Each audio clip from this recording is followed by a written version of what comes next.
You're listening to the Morphology Podcast.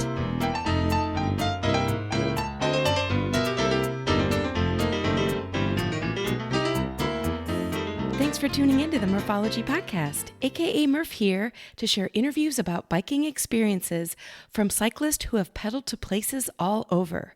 Each week, we'll get to know new people and explore new destinations to ride your bike. As you listen to these adventures, you may wonder, why haven't I done that yet? This week, meet Eria Sabiiti.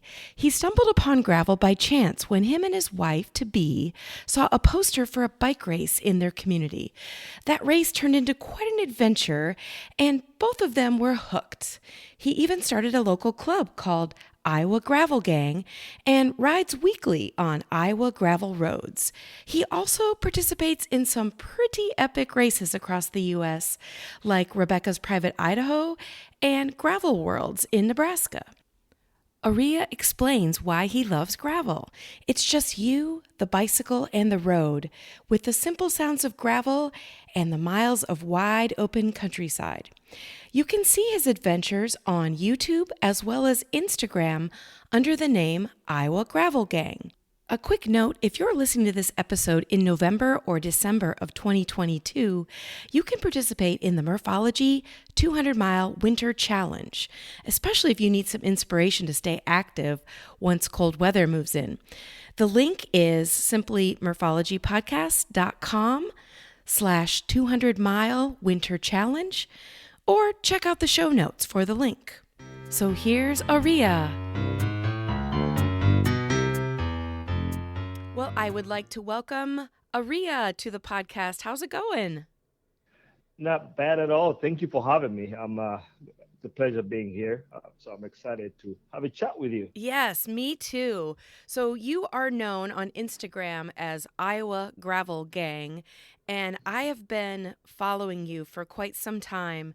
And every time I see one of your posts, I'm always like, oh my gosh, I got to add that to the bucket list. Or why is he suffering on all of these super steep climbs? And then I'm like, oh my gosh, look at the scenery.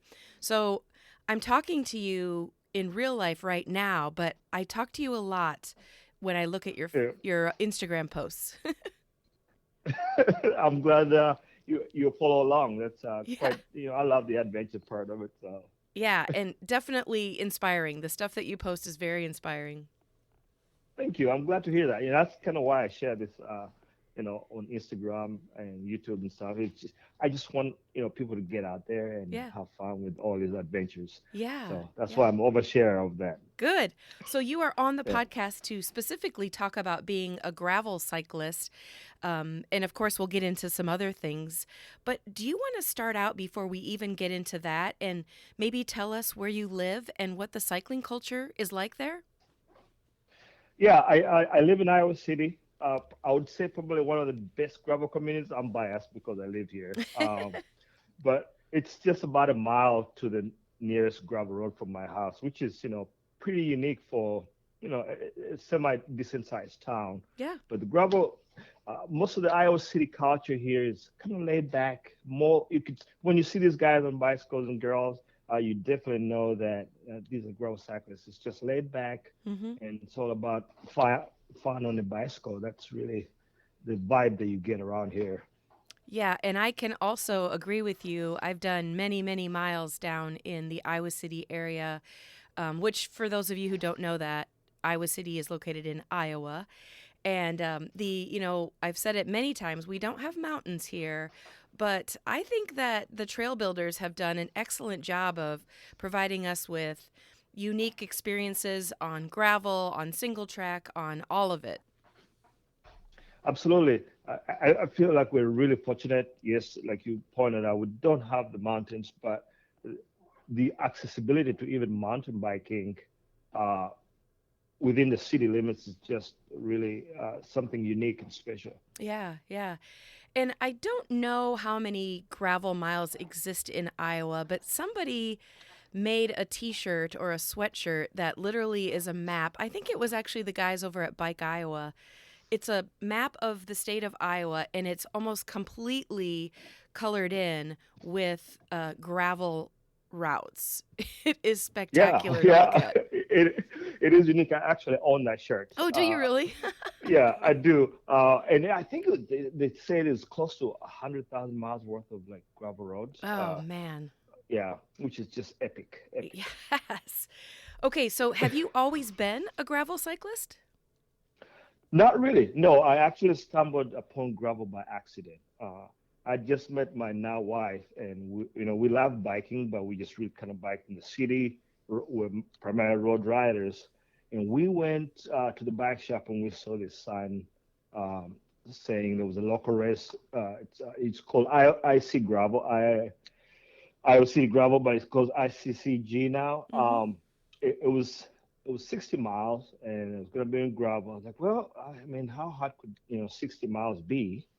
So so so we signed up, right? We signed up, and as anybody that rides gravel, it rained the whole day before and the whole night, uh, you know, before the race. So we get there, it's still raining, and we decide, well, let's we paid money to be here, Yeah, so let's do it let's try anyway. let's do it anyway. Keep in mind, I never cycled anything over 25 miles. Oh my Um, goodness. And yeah, rarely on gravel. exactly. So I was like, well, 60 miles, triple the distance, and you'd be good to go. And I didn't know anything about nutrition on a bicycle because if you're riding within the city, you could just stop and grab something to eat pretty easily.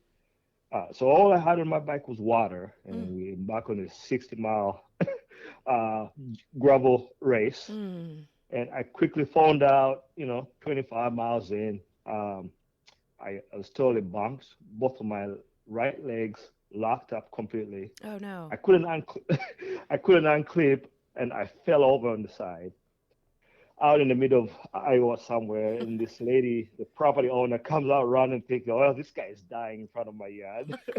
So she's like, "Oh my God, are you okay?" And so I owe nice. She gave me water. She had Coca-Cola. There had been some people I'd been riding with, back and forth, and they stopped and helped me. They're like, "What's wrong?" I'm like, "My legs are all locked up." So they shared with me their salt. I actually made like six new long-term friends that day. Yeah. Like, well, we'll ride with you. We'll keep you out of trouble. Long story short, it took me 10 hours to go 60 Oh, miles. you finished it Uh, though. I finished it. Wow. We ended up, we even won for being in last place. we we got some presents, some prizes they gave us at the end of the event. So yeah, I was like, well, this was worth it. So I was hooked after that. Which is amazing that you would say you're hooked because anybody who rides on gravel knows when it's raining, it's a little bit more like mud and sludge, like it's Absolutely. not a surface that, it's a typical riding your bike surface. So I'm impressed. There's something about, I think, you know, exceeding one's expectations on what you're capable of doing. Mm. Uh, and I think that's what really had me hooked was being able to like ride, 40 miles more than I'd ever ridden and being able to accomplish it painfully, but Yes. it was able to be done. And you don't have to answer this if you don't want, but is your wife still a gravel rider, or did she maybe say that was enough? No, she's still a grub rider. Oh, good, good. Yeah, yeah, yeah. I think in a way she actually is the one that pushes me to Yeah. to keep riding. I love riding, but when you're riding with your significant other, you don't want to let them down, so you try to go the extra envelope mile you know to succeed. But yeah, she still rides. She's a big reason why I ride today. Ah, that's excellent. And that's kind of an example of what's it called? Type 2 fun, where, as you're living it, you're laying on the ground in front of somebody's house and you're eating salt tablets. You're like, why am I doing this? But I bet you, after a couple days, you're like, woohoo, I am Absolutely. amazing. Yeah, it's fantastic, right? Yeah, you're asking yourself, why did I sign up to do this? Yeah. But I always tell people it's the stories we talk about afterwards, right? Yeah. So, otherwise there'll be no fun. Yes, A little exactly. pain So, helps you appreciate. yeah. So we know, your wife enjoys gravel with you. You made some great friends. Like, do you have like, are you able to define what you enjoy most about gravel riding, or is it a little bit everything? I would say, and might be really zoning into that particular point, but being on a wide open, and I've ridden everywhere, but I just love the gravel roads of Iowa. The population's low, and getting on the roads and just the sound of gravel. When you transition from pavement to gravel, Mm-hmm. and just going miles and miles of wide open countryside. To me, it's so liberating. I don't have to worry about traffic, and for a second, you're isolated from the rest of the world. A lot of times, you don't have good reception Yeah. where you're riding, so you're not distracted by your phone. It's just you, the bicycle, and the road. I think that's my real number one thing of gravel Mm-hmm. riding. I Yeah, agree. I was out on a gravel ride this past weekend, and just with a handful of friends, and there was a point when I got dropped, and so I was literally, I could see him way up yeah, ahead, and it didn't bother me at all because I was just like, look at the farmland, and these guys are harvesting their crops, and over here it's a beautiful windmill. Like, so there's just so much to see, and it wasn't like oh my gosh, I hope a big tractor doesn't run me down from behind, because it's everything's just so peaceful out there. yeah. Except the occasional farm dog that wants to Yes. say hi but doesn't know how to say hi. Yes, exactly. Yeah. But that's all part of the adventure. Yeah, yeah. Okay, so at some point you decided to either invent or join or, decide that Iowa Gravel Gang needed to exist. Will you tell us what that's all about? So Iowa Gravel Gang was born out of the year that was 2020. We decided, well, we can't really, do the big group rides, but we had a close network of friends. We're like, well, let's start riding a lot of miles every weekend. Uh, so a few of my friends, we just decided to, would I think that year we were doing a minimum of 80 miles every Saturday or Sunday. Wow. Uh, yeah, and so it was my wife, a friend of mine, his wife, and a couple other people. So we decided, like, you know what? Because we'll show up at this small town. They're like, oh, what? Are you guys some kind of gang? Because you go to all these small towns and, you're showing up in Lycra. They're like, what's wrong with these people? Why are they dressed like this? Uh, but so we're like, we better come up with a name. So we decided, like, we know we do gravel in Iowa. Let's be the Iowa Gravel Gang. Yeah. So that's how that was born. I love it. I love it. Yeah. And, saying that you are on a weekend ride and you try and do, 80 some miles brings me to my next question. As long as I've been following you as Iowa Gravel Gang, you're on some super epic gravel adventures, and you're documenting most of these races and rides, and most of them seem to be super high mileage, which maybe it's just the ones that you video, but I'm always like, wait a minute, how is he doing this many, like, what the heck? So what is it about endurance cycling that interests you? A quick interruption to tell you this week's podcast is sponsored by Lizard Lips Lip Balm. These great lip balms contain natural ingredients, come in a variety of flavors, and you can choose certified organic or balms with sun protection. Check it out at lizardlips.net. Now back to the show. I think mainly for me, I played rugby in college and high school, and it's super long, short event, Mm-hmm. and you it's physical, but you have the endurance part of the aspect actually gives you a whole insight in what the human body is capable of doing. So being able to go on these 100+ mile rides, because if you think about it, it's like the way I try to tell people, it's like, from Iowa City to Des Moines here in Iowa, it's 100 miles, and in a car, it feels like it takes forever. Mm-hmm. But just imagine doing that on a bicycle on a gravel road. it's such an epic journey, and I think it's the excitement of just covering those miles, Yeah. and preparing and making sure if I have a mechanical I can fix it. It's all the unknowns. I think that draw me to that because even though you've trained, you never know how things are gonna go. Mm-hmm. The human body is very unique, so it's just the unknowns sometimes that kind of draw me to keep going and doing these longer and longer adventures. Mm-hmm. And that's something I have not tried yet is to do Iowa City to Des Moines by gravel. So that is very intriguing to me. Yeah, so I've already, in the early days of my gravel, excursions, we used to do, 40 to 50, and that's still a lot of miles on a gravel road. Yeah. Um, but my wife did Unbound gravel in 2018, and I just remember being like, who rides 200 miles on a gravel bike? and I told myself I'm never gonna ride 200 miles. That's just obnoxious. And I remember her crossing the line so depleted, and I was like, well, maybe it's not so bad. So I kind of took myself in and out of it for the longest time, and I was like, well, let me just give it a shot. Let's see how it goes. So I decided to sign up. Oh, wow. Uh, yeah.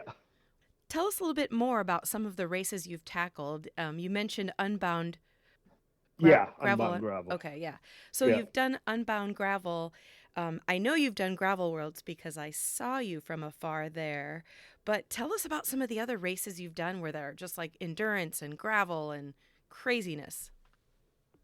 So I think right now, if you ask me to rank my greatest, funnest events, I would Yeah. say Rebecca's Private Idaho is up there on Mm, the list of things. Um, it's a multi-day stage race. And I actually never done a stage race before, mm, but now I'm sold. Uh, so what makes this gravel bike race unique is the format, right? You have the 3 days of racing. Um, so the first day is only 45 miles, right? That's right. not a long day. Mm-hmm. And but you coming from, for example, for a person like me, I'm coming from Iowa, pretty much sea level, um, and going up to 6,000, 7,000 Mm, feet, mm-hmm. uh, and riding up there. But what's unique was the first day was 45 miles, and 25 of those miles, I believe, are all single track. Oh, wow. Yeah, and it's not the single track that I'm used to, which is super flowy. It's like actual mountain biking, right? Yeah. And I And assume big rocks and roots and yeah, like the real stuff. the real stuff is real mountain biking.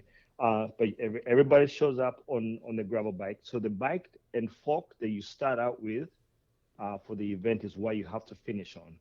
So you Ah. can't swap out for a mountain bike on day one and then have your speedy gravel bike the next 2 days. So but the challenge of the 45 miles is first the single track, which is really unique. It's beautiful country. You're high above the mountains, stuff, riding your bike. Um, but you have from we started, I believe, 8, and you had to be done in like 2.5 hours Mm. for the single track section, which you think, oh, okay, that's to only go that many miles in such a short distance, but the single track part of it, you get grades of upwards of 20%, 22%, so steep that you can't even push your bike up just walking up. Wow. So stuff like that excites me, terrifies me in a moment, but it also excites me after I look back at it. But then, that's stage one. So we made the cutoff. You ride, you do an out and back course. I ran out of water. So that was the first for me actually of running out of water Mm. um, on the day one. But I only had like 2 miles to the finish. It's high desert, so very unique to what it does to the body. So you're sweating, but not actually Yeah, sweating. you don't feel it, right? Uh, yeah, and then you have the day two. Day two was 50 miles, really all uphill, and but you had the section that's I want to say 4.5 miles of timed event. Oh. Rebecca Rush herself actually sends you off to start your segment, so it's pretty cool to actually talk to the legend in the flesh there. Mm-hmm. Um, and then you ride as fast as you can up the mountain, for 4.5 miles. And then you get up there, you have a Red Bull because you're sponsored by Red Bull, and then you turn around and you pedal down, 25, 30 miles all downhill. Oh, So, wow. yeah, it's really, really unique. And then the third day of that, you take a day. There's a day off in the middle, which is optional. You can ride it if you want to. And then the last day is 100 miles. You start off with a 15-mile climb up this mountainside. Really cool. Once you get up the top of the mountain, it's kind of more like gravel, like anywhere else, but Mm-hmm. really beautiful. You're surrounded by mountains. So that's probably right now number one on my list of adventures that I would love to do every year, if possible. Yeah, it sounds amazing. And, I'm like, oh man, they leave the longest, event for the last day. But I guess, like you said, you're kind of, if you can, acclimate a little bit to the elevation and probably have a lot of fun in between rides and races. So, man, that's been on Yeah, my list for years to do that. So you're talking me you should, into it. you should do it. And there's an optional day. There's an optional day before you do the last longest race. So, and the first 2 days are shorter, so they're 45 miles, so you're done, Yeah. before 1 o'clock every day, and you can relax and recover. Wow. And how many miles did you do when you did like gravel worlds? Gravel Waltz was that's another one of my favorites. I love those guys out Yeah. there too. Um, I feel like they really do a good job of making sure that everybody has a fun day on the bicycle. Um, yes, I think I do remember seeing you in next to Andrea there, Yeah. waving at Andrea at Gravel Worlds. Gravel Worlds was 150 miles. Oh, wow. Um, I didn't have the best day this year. uh, yeah, I didn't train as much as I wanted to, but because a part of me thinks, well, you've done all these, multi-day long bike events. So I'm like, oh, Y- 150 miles, yeah, Yeah. I could do that. Yeah. Um, but this year they decided. I was talking to actually one of the event organizers, like, why did they make this, race so hilly this year? Because the year before 2020, no, 21, it was relatively flat. I think over the 150 miles, I think you had somewhere in the neighborhood of 7,000 feet of elevation. So that's not bad for 150 miles. Mm-hmm. Um, but they decided, people were like, "Oh, Nebraska is flat," so like don't tempt Yeah, don't tempt fate, guys. don't wake the monster. Yeah, and so they're like, "Well, you want flat? We'll show you." And it was like 11,000 plus feet of climbing. It was windy Yeah. every single direction you turned, Yeah. but such a fun day, super super tough day. So it took me quite a while to finish, but it was definitely it holds a special place in my heart. I'll be Yeah. doing it again next year for sure. Yes, me too. And like you said, it's in Nebraska and I've done a couple interviews with the organizers on this podcast and we kind of laugh because most people who aren't from the Midwest or live near the Midwest, they only know about Nebraska when they drive their cars down Interstate 80, which is extremely flat and boring, but you and I can say that there's plenty of elevation in Nebraska. Yep, exactly. When you're speeding down 80, going 70 some miles an hour through Yeah. Nebraska, you're like, oh man, these guys don't have any hills. What Yes. is this? And then you get it. Even like another endurance race I've done in the Des Moines area by Winter City, Iowa. Uh, it's called Spotted Horse. It's usually in October. Hmm. Super hilly, super hilly, uh, and that's a tough one. But prior to actually doing that event, I just didn't know that Iowa had such epic climbs. Yes. Yeah. Yeah. Although our friend Sarah Cooper does a great job of seeking out the steepest, craziest elevation she can Yes. find. Absolutely. Yeah. I have attempted that event twice and I've never finished it. Ah, Uh, yeah, because it's she's like you said, those that's a tough course. You have to really be ready because of it could be really cold that time of the year. yeah. So there's a lot of elements to contend with just in fitness. It's a lot to put Yeah, in yeah. plan. Well, any other races or rides that you want to talk about or brag about? Um, I would say Unbound also is a unique event. Mm-hmm. That's 200 miles. Uh, I love, that was it's, I'm not sure if I'm gonna do it again because that's a long time on the bicycle Yeah. and a long way to go On gravel. On gravel. on gravel. Yeah. Um, but I would say one of second to Rebecca's Private Idaho, I would say would be the Rad Dirt uh, Fest in Trinidad, Colorado. Oh. Um, yeah, so it's a sleeper active event. This is the second year it's been happening, but it's not very high up in the mountains, still 6,000 feet, Mm. but they have some of the most beautiful gravel roads in my opinion, Mm-hmm. and easy to get to. Um, I like when I go to do events that I don't have to drive very far from, let's say, campground or hotel to get Yeah. to the event or to get to gravel roads. Mm-hmm. And Trinidad is just one of those, like, you can ride out to every gravel road um, uh, pretty easily without having to get in your car. Nice. And So, what's the so name of that's that event yet? that one's called the Rat Dirt. Okay, because that makes me think of Yeah, it would be single track, but it is a gravel event. yeah, gravel event. You can do single track if you want to as well. Oh. And what's unique about it is they have actually. So we were riding, and we had been told, there's bears there, Oh and gosh.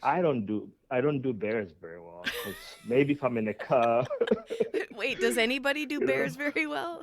I've talked to some people like, oh yeah, black bears, whatever. I'm okay with that. I'm like, No. no, no, no, I don't want to run into a bear riding my bicycle. Right. Um, but that I guess Trinidad, Colorado has the highest concentration of black bears in the lower 48. So when you ride out there, you should have bear spray just in case. Did you see any? I did. I Oh, you did. did. They run around the city like like we see deer here in Iowa. It's Yeah. like the black bear population is just that high there. They just run all over the place. Wow. I do not think I would like want to wake up in the morning, grab my coffee and be like, "Oh, there's a bear in my backyard." Like, no, thank Yeah. you. I think we agree on something. I'm okay with that. I'll stick with the deer and the raccoon that would run around my backyard. Yes, I'm okay with exactly. that. Yeah. Okay, well, I know you've been to many, many places throughout the United States to do gravel riding, and I'm guessing you probably are a huge fan of Iowa gravel based on what you said earlier in this interview. But do you have a favorite place that you like to take your bike and ride? Yes, absolutely. Right now, and like I said, Trinidad, Colorado is my favorite place Oh, wow. to ride my bike. Yeah. I would say there's a couple of things that work for it. The proximity, it's still a long drive from here to there, from Iowa City to Trinidad, Mm-hmm. but you don't have to go up any mountain passes, so it's pretty easy to get to. Mm. Uh, it cools down at night, so if you're tent camping, you don't have to worry about sweating in your tent like you would here in Iowa in the summertime. Yeah. Uh, it's smaller metropolis. And the riding is just so much untapped gravel, Mm. open roads, and I think they're trying to push it to be a touristy destination. Mm-hmm. So the people are so nice when you ride on your bike. People give you plenty of space when they're passing you, when they're driving. The views are just fantastic. There's so much history there. There used to be a lot of coal mining there, so there's a lot of history about small towns there. Mm. But the roads, the gravel roads, they have canyons. It's fantastic. Mm-hmm. Would you describe Colorado gravel similar to Iowa gravel, or because I always feel like the gravel's a little bit different every place you go. But how would you Yeah. describe Colorado gravel? So I think, for example, if we look at Trinidad, their gravel, since there's not a lot of like heavy tractors and stuff that do the like here in Iowa where we do the corn and all that stuff, Mm-hmm. their gravel roads are more mainly like fire road access, Ah, okay. but not more of in a dirt mountainside road, more of like a hard packed pavement Mm-hmm. style gravel, Mm-hmm. So I would say it's closer to pavement than actual gravel. Mm-hmm. But yeah, but very unique. Well, okay, overall, just like as a general overall thought or feeling, what do you think inspires you to keep riding your bicycle? You know what? The uh, the ability to just be able to pick up your bike and and ride farther than most people can drive in a day, Mm. to me is really appealing. Um, but also riding on a bicycle and see you're a lot more intimate to the environment, so you're Yeah. riding through than you normally do when you're just speeding through with a car. You get to talking to so many people. People are always curious. You bicyclists, what are you doing out here? It's so far away from civilization. So it's always fun to talk to these people and getting their stories of, oh man, I've lived here my whole life, and they ask you where you're from, and it's I just love the interactions that I normally have out there. Um, One of the stories I love to tell is in my early days of bike packing. Mm-hmm. We went to Whitefish, Montana. Oh, They have yes. uh, they have the bike retreat there. I'm not sure if you've heard of it, but it's really like a hostel for biking. Mm-hmm. Really beautiful place. There's mountain biking, there's gravel biking. So the plan was to bike from Whitefish to Glacier National Park and then back. Ah. So the first day, that was, we had to go up Red Meadow Pass, which is close to like 30 miles of uphill. Oh, my. And and you're riding with a loaded bike, and it was still after snow at the top of Red Meadow Pass. So we get to the top, and I had never been to a place so quiet, Mm. you know. And we got to the top, it's snow packed, there's like 2 feet of snow still. Um, and I could hear my heartbeat, just standing there. Wow. Uh, and the city boy in me is like, I need to get off this mountain. The sun's going down. I don't want to camp up here. As we're pushing our bikes through the snow, these two guys jump out of nowhere. And they were bike parking. They were doing parts of the Tour Divide. Oh, Um, okay. so the Tour Divide goes through part of that Red Meadow Pass there. And we got to talking. And went, sorry, we exchanged stories. So I like those organic moments where you just create a bond with these people who Mm-hmm. you just met. But the one similarity is the love for bicycles. Yeah. Uh, so they're like, "Are you camping up here?" We're like, "No, no, we're going out to the next town. It's called Paul Bridge." I didn't want to tell them. I didn't want to, talk to grizzly bears. Uh, anyway, he's like, no, you guys should stay. It's like this lake has the highest population of grizzly bears in the lower Oh, 48. I'm like, jeez. No. uh, yeah. So I'm like, no, no. I'm like, no, we're not gonna do that. So I told my wife, we need to go. We need to go right now. So luckily, it was another like 25 miles downhill that way. So we just coasted all the way down to town, and we put up our tent. And the next morning, we went to a local diner there to get some breakfast. And we're talking to there was a doctor there that does free medical services for there was I think the Blackfeet tribe of the American the Indians that Oh, okay. live in that part of. He's like, oh, because we needed internet for something. I don't remember what it was. He's like, oh, you can go back to my house and I'll give you internet. It's just so people are so generous Mm-hmm. when you're out there. So went to his house and we're having a conversation. He's like, oh, did you guys see the family of grizzly? Because we camped right outside of his property, not so far away. He's like, yeah, there's a family of grizzly like right over there. Like, oh, so I thought we were like off the mountain, we're Yeah, super you're safe. safe. uh, but we made it. It rained the whole day, and we took this road. It's called the Inside North Fork Road, and I think it used to be part of the Tour Divide. I don't know if it's still part of it. It's super rugged. We had to push our bike up most of the places. So as we were riding, I keep seeing these bear tracks and bear scat. I'm like, this looks fresh. I think there's a bear here. As we go around the corner, there's a giant grizzly right on the road, in the middle of No. the road. Ugh. so so I froze, and I was like, okay, what do we do now? We can't go back. Um, so I got my bear spray. Luckily, the bear didn't want anything to do with us. It ran off into the bushes. Still terrifying. So I rode with my bear spray in my hand for until we got to Glacier. Yeah. And once we got to Glacier, and the park ranger, she's like, "How did you guys?" It was right after sunset. She's like, "How did you guys get into the park?" We're like, "Oh, we used this road." She's like, "Oh, wow." You know, and if the park ranger says that, I have a feeling that's not, a good wow. Like, can you elaborate? Now that I'm safe, I you can tell me, Yeah, what I shouldn't have done. yeah. And she's like, well, now that you guys have made it, I'll tell you a story. She's like, last year we had to close down that road. It's called the Bear Highway Oh, because a guy was bike packing through there, and he ran into a grizzly, and he sprayed it, and it ran it ran off and came back.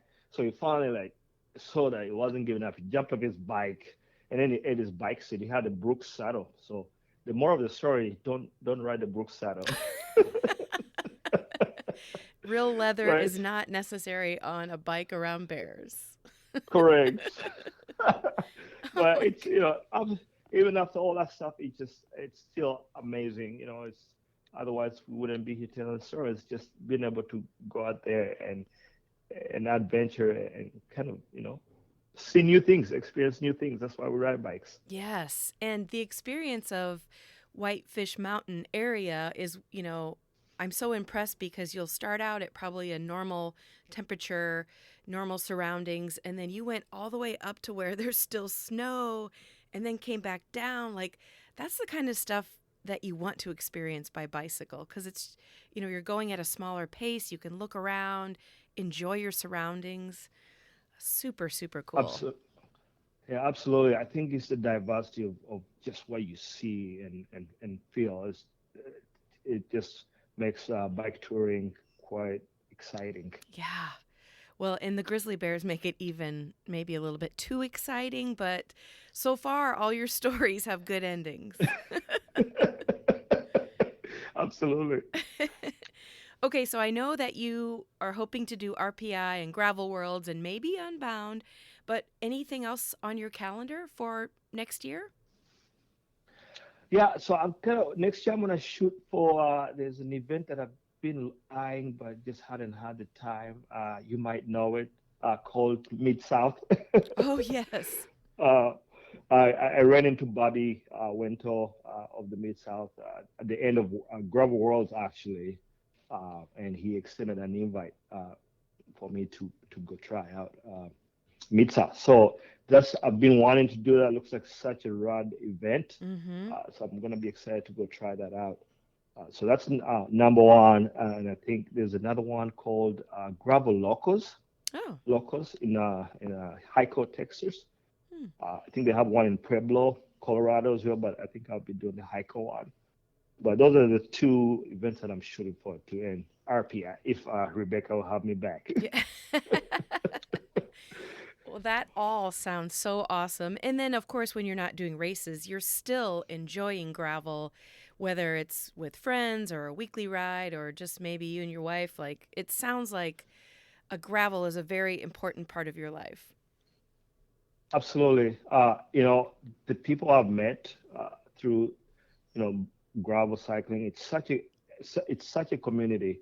I've made lifelong friends from just gravel cycling. We're going out tonight. He and I will see we have a local ride that starts at a local bike shop here, and it's Monday night. Everybody's welcome of all levels, Mm-hmm. cycling abilities. So, we'll be doing that tonight. It's no drop ride, so we wait for everybody. We all roll back, the Oh, team. fun. Yeah. Yeah, really cool. And we end at the brewery, have some beers, uh, and call it a night. And you add another element of excitement because you'll probably be pedaling most of your ride tonight in the dark. So that's Correct. always adds a little fun to a gravel, excursion.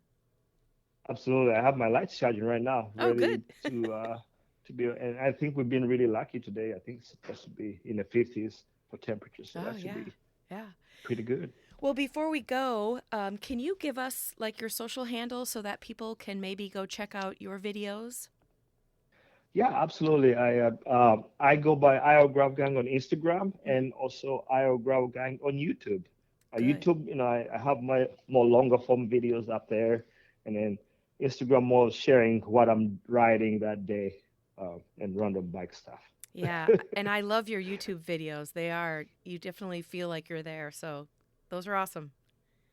Thank you. I Yeah, wanted people to know what it's like to be in the middle of the park there, without being the fastest person out there, but, yeah. it's just giving experience. I love it. Well, thank you so much for coming on the podcast and, sharing your gravel stories. I absolutely loved it.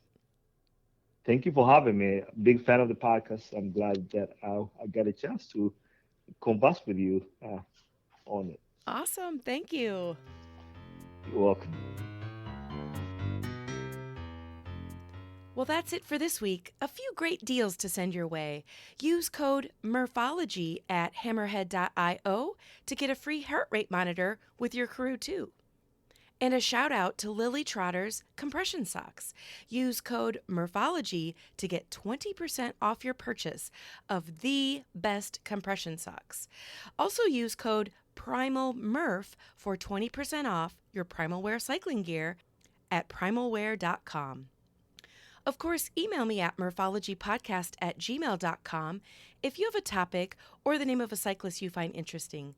Support my podcast at patreon.com/murphology and visit my Facebook, Instagram, and website for daily entertainment. I have more great episodes in the pipeline, so I hope you continue to be a Murphology podcast listener.